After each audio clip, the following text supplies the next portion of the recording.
Everyone isn't gonna like you, and that's cool. So fuck them. I'm serious. Fuck them. As long as you know you've put the work in and done everything in your power to be the best version of you, who cares what they think? Listen, everyone isn't gonna like you. Regardless of how positive you are, everyone isn't gonna care for you.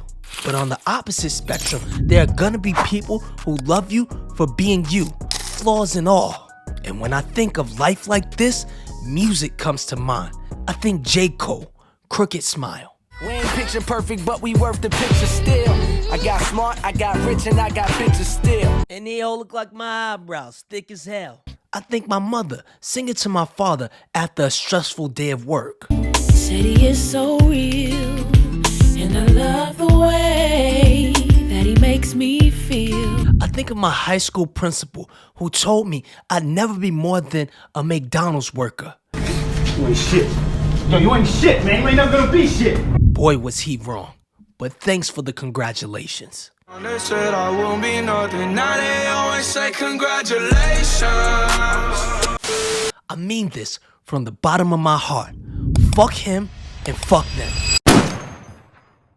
They used to tell me that I would be nothing. Yeah. With the short amount of time you have on this earth, don't waste it trying to convince people to like you. They won't get it, and you don't need them to. Unapologetically be you, because everyone else is taken. When I was in high school, I wanted everyone to rock with me. I always thought, it's not hard. I'm smart, funny, fly, good-looking guy. Nigga, please. Seriously, what is there not to like? Well, apparently a lot. You see, outside of New York, people don't really like New Yorkers. And maturity is me realizing that everyone else outside of New York is the problem because it ain't us. Fuck your life! All jokes aside, the problem with you wanting to be liked is it's subjective. It's based on how you were raised, where you're from, and what you've experienced. I went to a HBCU, not in New York, and what I noticed when I got there was the people who became friends were all from the same area. The people on the West Coast hung out with the people on the West Coast. The people in the DMV hung with the people from the DMV. The people from the South hung with the South, and the people from the Midwest hung with nobody because nobody's from the Midwest. Still to this day, all of my friends are from New York. Some from New Jersey and Philly, but my wife's from New York. Now I've got a few friends outside of that, but 95% New Yorkers. Which is why I say people not liking you might not have anything to do with you. My family is loud, so naturally, I'm a loud person.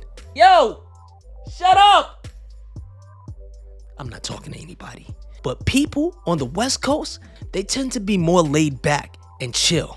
To them, that's cool. To me, I think it's boring, but it's just culture differences. So you know what I do when I'm around people from the West Coast?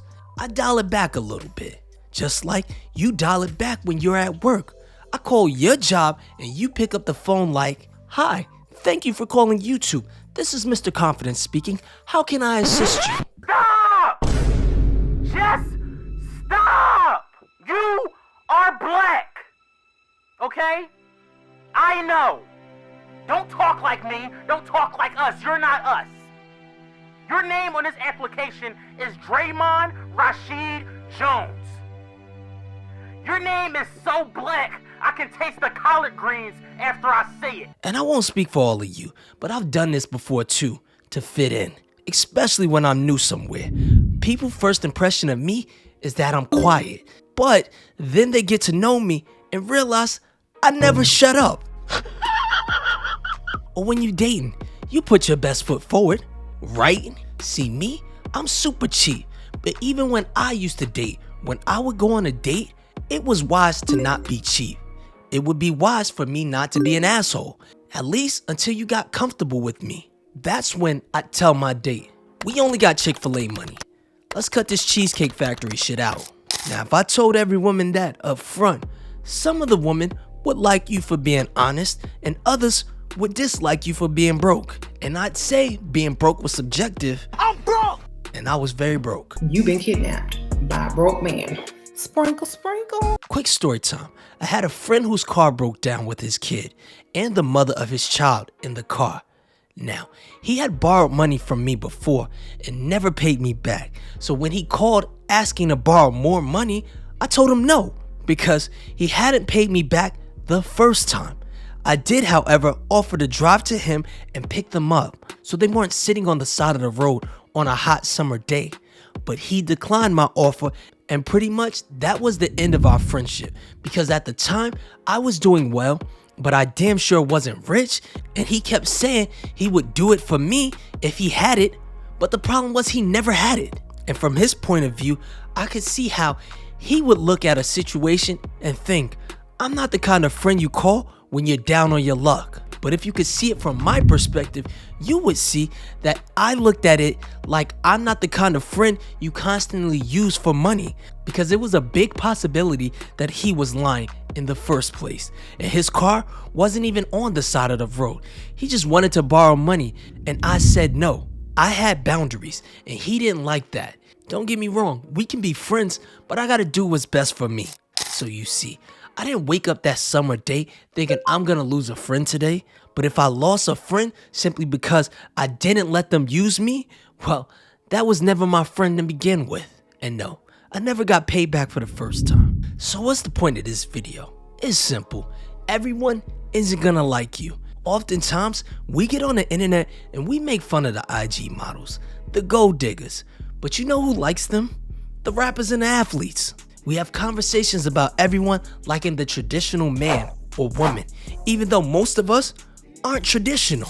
Me personally, I know I'm not. So something as simple as saying we go on 50-50 will have half the women on the internet not liking you. But if that's how you feel, that's just how you feel. It's my personal opinion that if a woman has been with you from the start, she deserves the world.